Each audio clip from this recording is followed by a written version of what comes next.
Plus, cops and kids working together to keep the community safe. This is really a remarkable story. We'll show you how this cool surveillance robot works, who designed it, who built it, all that after the break.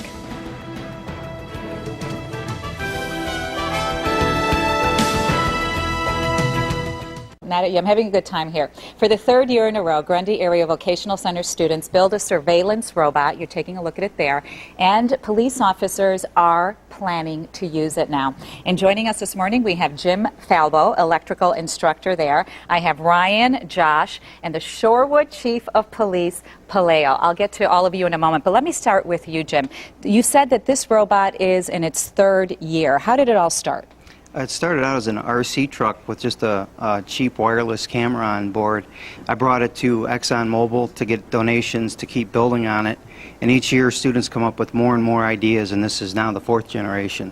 And when you first designed it, did you think that you were going to be donating it to the police department? Yes, that was the original goal when I first started. All right, and I have Ryan here. And Ryan, you actually are going to control this. We're going to try to put it on the floor to see what it does. But tell me a little bit about the robot. Well, it's got 40 feet of infrared camera on it.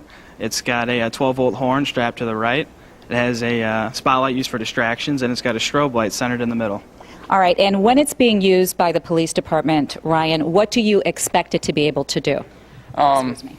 Basically, if it goes in, it'll keep like the life of a police officer or whatever, so he doesn't have to go in. The robot can go in and spot like hostages or whatever that's in there, and it'll keep the police out so they don't get taken over or whatever. Yeah, you're saving lives. Right. All right, Tyler, there is a little camera, there is a camera mounted to here, and then there's a monitor there. How does that all work?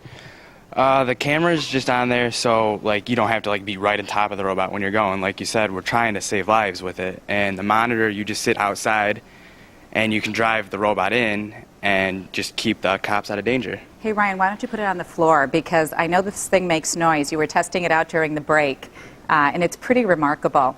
And let me talk to the Chief of Police here, Shorewood Chief of Police, Paleo. You intend on using this? Yes, we do. We certainly do. We're in the process right now of writing some policy and procedure like any other police equipment.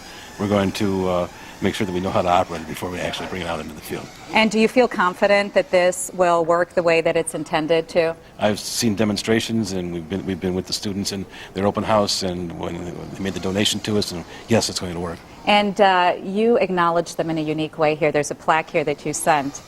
It's a plaque from the Village of Shorewood Police Department, thanking them for their donation. We're the recipient of one of their most recent prototype robot models, and thanks for your donation, guys. We really appreciate it. How remarkable. Gentlemen, congratulations. I know this thing makes noise, so let's hear it. And what's the noise for?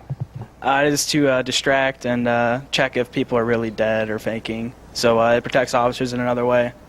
How very cool. Actually, well, congratulations. I didn't tell really the students I re-rigged it to get me coffee. Oh, really? What that means. Well, we'll work on that design. But Jim, in particular, congratulations, because you're a super teacher. Thank you very much. Fabulous. Congratulations, gentlemen. Thank you for coming in this morning. Appreciate it. Rob, back to you. Great stuff. Sound the alarm, kids. They're great, smart guys. We wish them the best of luck. So can it come over now? No, all right.